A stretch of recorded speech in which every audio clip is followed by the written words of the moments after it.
Hi friends, నా పేరు Surendra. Welcome back to my channel. తిట్టుకోవద్దు. ఈరోజు చాలాసార్లు వస్తానే ఉంటాయి ఇలా మీ ముందుగా.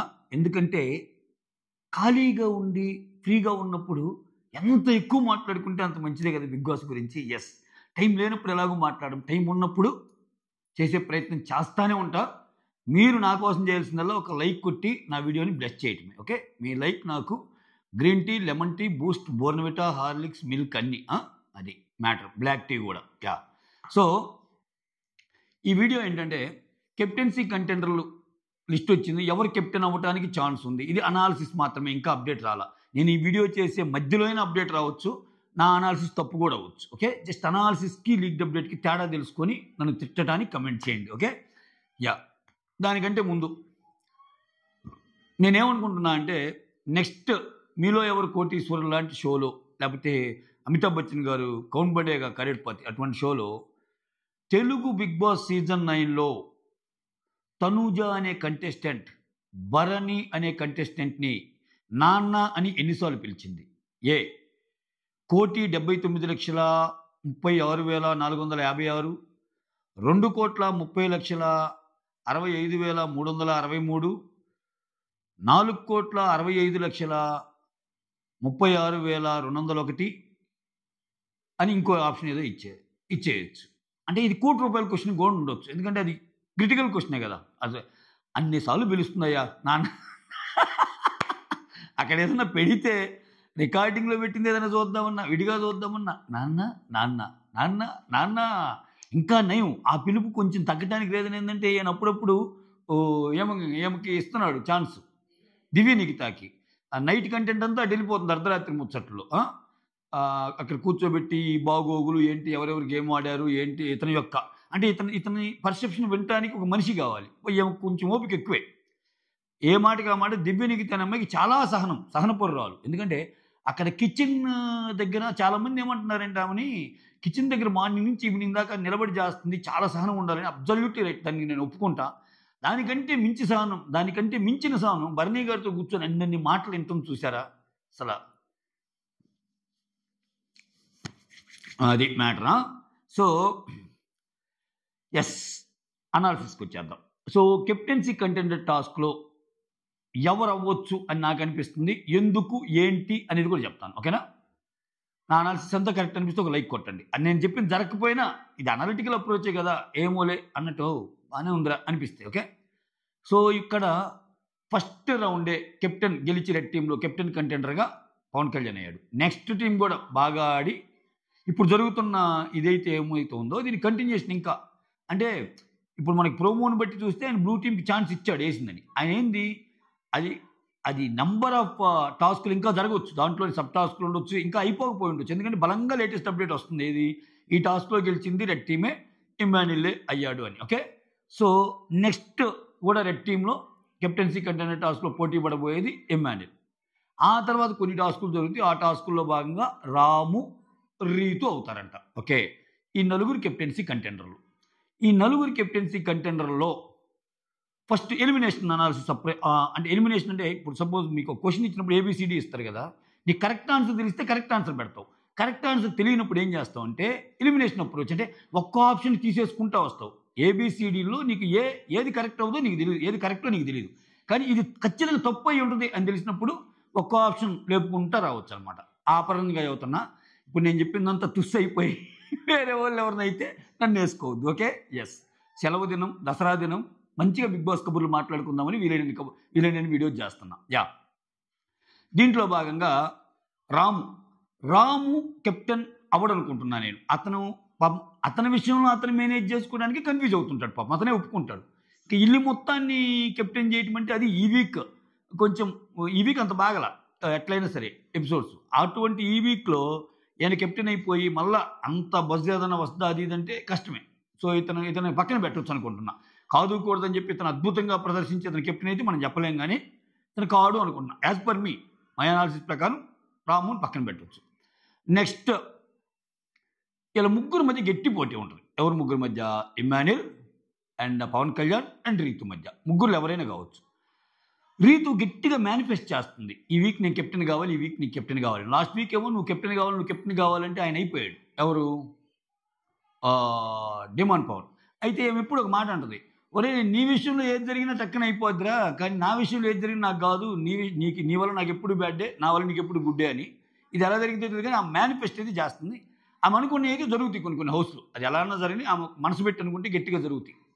సో ఇప్పుడు ఇమ్మాన్యుల్, రీతు అండ్ పవన్ కళ్యాణ్ వీళ్ళ ముగ్గురులో చూద్దాం. పవన్ కళ్యాణ్ అనే పర్సన్ని కెప్టెన్ చేస్తే ఈయన గేమ్ ఇంప్రూవ్ అవ్వదు నేను అనుకుంటున్నా. బిగ్ బాస్ నిజంగా పవన్ కళ్యాణ్ లేపాలనుకుంటే పవన్ కళ్యాణ్ అనే పర్సన్ ఇవి కెప్టెన్ కాడేమో అనిపిస్తుంది. కొంచెం డిఫరెంట్గా ఆలోచించవచ్చు బిగ్ బాస్ అనిపిస్తుంది. ఎందుకంటే ఈ గేమ్ సూపర్ ఆడాడు పవన్ కళ్యాణ్, విపరీతంగా ఆడాడు. ఎప్పుడే నువ్వు గుర్తుపెట్టుకొని బిగ్ బాస్లో విపరీతంగా గేములు ఆడి అన్ని ఫిజికల్ టాస్కులు దుమ్ము లేపాడు. అన్ని ఫిజికల్ టాస్కుల్లో దుమ్ము లేపి లాస్ట్లో అతను కెప్టెన్ కాలేదనుకో, అప్పుడు వచ్చే హై వేరు పవన్ కళ్యాణ్కి. ఇందిరా స్వామి ఇంత కష్టపడి అన్నట్టు ఉంటుంది. అంతా అయిపోయాక చిన్న చిన్న గొడవలు అయిపోయాక కెప్టెన్ అయినా కానీ మళ్ళీ కెప్టెన్ అయ్యాక మళ్ళీ ఆయన ఆ అమ్మాయికి ఎక్కువ అవకాశం ఇచ్చాడు, ఈ అమ్మాయికి అవకాశం ఇచ్చాడు, కళ్యాణ్ నిర్ణయాలు ఆ అమ్మాయికి ఫేవర్ కొన్ని, ఈ అమ్మాయికి ఫేవర్ కొన్ని, ఈ పులిహార కంటెంట్లో కొట్టుకోబోద్ది ఆయన కెప్టెన్సీ. ట్రస్ట్ మీ, ఆయన ఎంత బాగా మంచి అథ్లెట్ అయినా, అంత బాగా ఫిజికల్ గేమ్లు ఆడినా, ఈ కెప్టెన్ అయితే ఇతని మీద కొన్ని అలిగేషన్స్ వస్తాయి.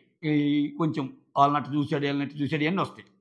దానికంటే బాగా ఆడుతున్నాడు కానీ లాస్ట్ మూమెంట్లో ఇప్పుడు ఏంది ఫిజికల్ టాస్క్లు బాగా పెడతాడు. లాస్ట్కి వచ్చేసరికి ఏదైనా సపోర్టింగ్ టాస్క్ లేకపోతే ఎవరు ఎక్కువ అనుకుంటున్నారో ఇటువంటివి పెట్టి కిచిడి మనకేంటంటే బిగ్ బాస్ అని అతను చాలా చూస్తుంటారు. వాళ్ళకి మనకి 24 గంటలు చూపించే కంటెంట్. ఇప్పుడు మనకి 24 గంటల షోలో ఒక ముగ్గురు మాట్లాడుకుంటుంటే ఆ కంటెంట్ చూపిస్తాడు. ఈ ముగ్గురు మాట్లాడుకునేటప్పుడు ఇంకో ముగ్గురు వేరే చోట మాట్లాడుకుంటుంటారు. అది మనకి తెలియదు. బట్ బిగ్ బాస్ టీంకి అది అంతా తెలుసు. ఇప్పుడు హిందీ బిగ్ బాస్లో కనుక 4 బాక్సులు పెట్టి వేస్తూ ఉంటాడు, 4 లేఅవుట్లో. ఏది కావాలంటే అది చూసుకోవచ్చు 24/7. అట్లా బిగ్ బాస్ ఎందుకు ఎలా గేమ్స్ పెడతాడంటే ఇప్పుడు ఇప్పుడు అందరికీ ఒక్కొరి మీద ఒపీనియన్ ఒకటి ఉంది. ఇప్పుడు వీళ్ళ మాటలన్నింటిని బట్టి చూస్తే రీతు కెప్టెన్ కావాలనుకుంటున్నారు వీళ్ళు, వీళ్ళ మాటలన్నింటిని బట్టి చూస్తే ఇమ్మాన్యుల్ కెప్టెన్ కావాలనుకుంటున్నాడు అని బిగ్ బాస్కి అర్థమైందనుకో, బిగ్ బాస్ దృష్టిలో కూడా ఇమ్మాన్యుల్ రీతు కెప్టెన్ కావాలనుకున్నాను అనుకో, ఆ గేమ్ పెడతారు. అది చెప్పడం నా ఉద్దేశం. ఓకే, ఆ చిన్న పాయింట్ని క్యాచ్ చేయండి. ఓకే, ఇక్కడ బాగా ఆడుతున్నాడు పవన్ కళ్యాణ్, బాగా ఆడినా కానీ లాస్ట్ దాకా తెచ్చి ఫిజికల్ టాస్క్లు పెట్టలేదు అనుకో. ఫస్ట్ ఆఫ్ ఆల్ ఫిజికల్ టాస్క్లు బాగా పెట్టాడు. లాస్ట్లో కెప్టెన్ అవ్వడానికి ఫిజికల్ టాస్క్ పెట్టకపోవచ్చు కదా, వేరే టాస్క్ పెట్టవచ్చు. సింపుల్ టాస్క్ ఒకటి పెట్టి పసక్కన ఒకరిని కెప్టెన్ చేయొచ్చు. సో ఆ పరంగా ఇతని రేంజ్ పెరగాలి అంటే మాత్రం ఈ వీక్ బాగా హై ఉంటుంది. నెక్స్ట్ వీక్ కూడా ఇతను నామినేషన్స్లో వచ్చి, ఇప్పుడు ఈ వీక్ నామినేషన్లో లేడు కదా కళ్యాణ్ అనే అవసరం, ఈ వీక్ నామినేషన్ లేడు. నెక్స్ట్ వీక్ కానీ నామినేషన్లో వచ్చి ఈ హై అనేది ఆయనకు ఉపయోగపడింది అనుకో, నెక్స్ట్ కూడా కొన్ని మంచి గేమ్స్ ఆడి అది హెల్ప్ అయింది. ఇప్పుడు కెప్టెన్ అయ్యాక ఏంటంటే కెప్టెన్ అయ్యి మళ్ళీ ఈ పులిహార కంటెంట్స్ ఇవన్నీ ఉంటే ఆయనకి లో అయింది. ఓకే, సో బాగా ఆడాలి, బాగా ఆడి కెప్టెన్ కాకుండా ఉండాలి. అప్పుడు వచ్చే హై వేరు. అందువల్ల పవన్ కళ్యాణ్ కూడా చెయ్యరేమో అనిపిస్తుంది మిత్రమా. ఇది నా ఐడియా, నా ఆలోచన, నా దరిద్రం కొట్టు థాట్ ప్రాసెస్. ఓకే, మీరందరిది దీంతో ఏకీపించాలని లేదయ్యా. ఈ వీడియో అయిపోయేలోపే మధ్యలో ఏమైనా లీక్ అప్డేట్ వచ్చిందనుకో తిట్టుకోమాకండి. ఓకేనా, రైట్. నేను చెప్పిన వాటిలో అన్నీ కరెక్ట్ అవ్వాలని లేదు, చాలా వరకు కరెక్ట్ అని, కొన్ని తప్పులు కూడా పోతాయి. నేనేమో అగ్రీ చేస్తాను నేను, ఎందుకంటే ఇది అనలిటికల్ అప్రోచ్, ఇది లీక్ అప్డేట్ కాదు కదా. సో ఆ రకంగా ఈయన కూడా కాకపోవచ్చు అనిపిస్తుంది. నెక్స్ట్ ఇమ్మాన్యుల్ అండ్ రీతుల్లో కష్టం పరంగా చూసినా ఏ పరంగా చూసినా ఇమ్మాన్యుల్లే పెట్టాలి. ఇమ్మాన్యుల్కి ఒకసారి కెప్టెన్ అవకాశం వచ్చి పోయింది. కానీ ఈ పర్టికులర్ వీక్ ఇమ్మాన్యుల్ ఈ వీక్ నామినేషన్లో లేడు. ఓకే, సో ఇంకా ఎవరి సత్తా ఏంటి అనేది ఫ్యూచర్లో ఇంక తెస్తూ ఉంటాడు. సో ఖచ్చితంగా ఇప్పుడు ఇమ్మాన్యుల్ కానీ కెప్టెన్ అయ్యాడు అనుకో, సాఫీగా వెళ్ళిపోద్ది. మళ్ళీ అదే మంచితనము అదే ఇది ఇమ్మాన్యుల్ కెప్టెన్గా చాలా బాగా చేయగలడు, దాంట్లో నో డౌట్. కానీ ఇమ్మాన్యుల్ కెప్టెన్గా అయ్యే కంటే కొంచెం ఎవరుంటే గొడవలు ఎక్కువ వస్తాయంటే ఇమ్మాన్యుల్ కంటే రీతు ఉంటేనే గొడవలు వస్తాయి. మోర్ ఓవర్ ఇమ్మాన్యుల్ నామినేషన్లోకి తేవచ్చు అనిపిస్తుంది నాకు నెక్స్ట్ వీక్. ఓకే, ఆ పరంగా చూస్తే ఇమ్మాన్యుల్ అనే పర్సన్ కూడా ఉండకపోవచ్చు కెప్టెన్గా. ఒరే నలుగురు ఉంటే ముగ్గురు ఉండరని చెప్పావు, ఇంకా మాకు తెలిసిందిలే, గట్టేస్తాంలే, టీవీ గట్టేస్తాంలే అని అనుకోగాకండి. ఓకే, రీతు అయ్యే ఛాన్సెస్ ఉన్నాయి. మేనిఫెస్ట్ చేస్తుందని మాత్రమే కాదండి, రీతు మేనిఫెస్ట్ చేస్తుంది. ఓకే, ఆమె వరుసగా నామినేషన్లో ఉంటుంది. వరుసగా నామినేషన్లో ఉన్నప్పుడు ఒక్క వారం బిగ్ బాస్ ఎలా ఉంటుందంటే ఒక్కో వారం ఒక్కొక్కరిని టెస్ట్ చేస్తాడు. ఓకే, ఇలా ఆల్రెడీ 3 వారాలు తెచ్చామరా, ఓకే వీళ్ళు ఎంత ఉంది కొంచెం పక్కన పెట్టు, నెక్స్ట్ క్యారెక్టర్ ప్లీజ్ ఇతను నామినేషన్లో పెట్టే విధంగా స్కెచ్ రెడీ. మనకంత పద్ధతిగా గేమ్ చూస్తున్నట్టే ఉంటుంది. అదేందిరా బిగ్ బాస్ తెచ్చింది ఏందిరా, గేమ్ ప్రకారం కదరా అయింది అన్నట్టుంటది. కానీ ఆ గేమ్ ప్రకారం స్ట్రెంత్ ఎవరు, మాటల్లో స్ట్రెంత్ ఎవరు, పాటల్లో స్ట్రెంత్ ఎవరు, ఏది చెప్తే ఏది ఎలుగుతారు, ఎక్కడ ఏసి ఇచ్చేస్తే ఏ బుల్బు వెలిగిద్ది ఆయనకి అన్నీ తెలుసు బిగ్ బాస్‌కి. ఎందుకంటే 24 గంటలు వాళ్ళు ఫుటేజ్ చూస్తుంటారు కాబట్టి. అకార్డింగ్‌లీగానే గేములుంటాయి. పవన్ కళ్యాణ్ మళ్ళా చేయాలనుకుంటే ఫిజికల్ టాస్కే పెడతాడు. సింపుల్. పవన్ కళ్యాణ్ దెబ్బకి తట్టుకోలేరు. పవన్ కళ్యాణ్ కాకుండా వేరే వాళ్ళు అవ్వాలనుకుంటే వేరే టాస్క్. ఒక మంచి ఫన్ ఎంటర్‌టైన్ చేసి మమ్మల్ని నవ్వించండి అంటే ఇమూవ్ అవుతాడు. ఇంక రాముకి ఏ టాస్క్ ఇస్తే అవుతాడో నాకు అర్థం కావటంలా. ఇది పెద్ద క్వెషనే నాకు. యాహ్! సో, ఇది ఆల్రెడీ ఏమో నామినేషన్‌లో ఉంది. కంటిన్యూయస్‌గా ఉంటుంది కదా రీతు. ఈ వీక్ ఛాన్స్ వస్తే పక్కకు పోయే అవకాశం ఉంటది. మోర్ ఓవర్ ఏమా డిమాండ్ పవన్‌కి ఛాన్స్ ఇవ్వలేదని చెప్పి ఇంత గోలగోల చేసింది కదా! ఒకవేళ ఏమో కెప్టెన్ అయ్యి వేరే వాళ్ళని ఒకరిని ఏదైనా ఇమ్యూనిటీ ఇవ్వాలంటే రీతు ప్రాసెస్ ఎలా ఉంటది? రీతు థాట్ ప్రాసెస్ ఎలా ఉంటది? ఒకవేళ నిజంగా రీతు డిమాండ్ పవన్ గాని సేవ్ చేసిందంటే డిమాండ్ పవన్ అంత అదృష్టవంతుడు ఎవడు ఉండడయ్యా. 2 వారాలు కెప్టెన్లు ఇమ్యూనిటీ. మూడో వారం ఏమో సేవ్ చేయటం ఇమ్యూనిటీ. ఇదే ఒక 6, 7 వారాలు కొట్టుకుంటా పోతాడాయన. కానీ అది జరిగిద్దా? అది టూ మచ్ అవ్వదా? ఎందుకంటే ఆల్రెడీ 2 సార్లు కెప్టెన్ అయినప్పుడు మూడోసారి సేవ్ చేయటం అనేది అస్సలు కరెక్టే కాదు. అటువంటి సందర్భంలో రీతు ఎలా గేమ్ ఆడిద్ది? అరే నేను కూడా ఫ్రెండ్లీ బాగుండి ఇది ఇదిరా అని ఏమైనా ఆడగలదా? లేకపోతే ఇంకో రకంగా ఏమైనా ఆడగలదా? కొంచెం రీతు వల్ల ఏంటంటే కొంచెం కంటెంట్ వస్తాయి. రీతు కెప్టెన్‌గా ఉంటే. రూల్స్ గట్రా కొంచెం ఇదిగానే ఉంటాయి. సో, ఓవరాల్‌గా ఎటు తిరిగి కెప్టెన్‌గా రీతు అయ్యే ఛాన్సెస్ ఉన్నాయేమో అని కొంచెం ఎందుకో నా మనసు చెప్తుంది. ఇఫ్ నాట్ రీతు ఇమ్మాన్యుల్ అవ్వచ్చేమో అని. సో, బట్ గేమ్ చూస్తేనే మనకి పవన్ కళ్యాణ్ అవుతాడన్నట్టు అనిపిస్తుంది. బట్ అక్కడే బ్రేక్ చేస్తాడేమో బిగ్ బాస్. పవన్ కళ్యాణ్ చేయడేమో అనిపిస్తుంది. బట్ పవన్ కళ్యాణ్ చేస్తే వెల్ అండ్ గుడ్. ఆయనందుకు ఆయనకి ఫలితం దొక్కిద్ది. కాకపోతే కెప్టెన్ కొంచెం జాగ్రత్తగా ఉండాలి ఆయన. అదొక్కటే. ఓకే.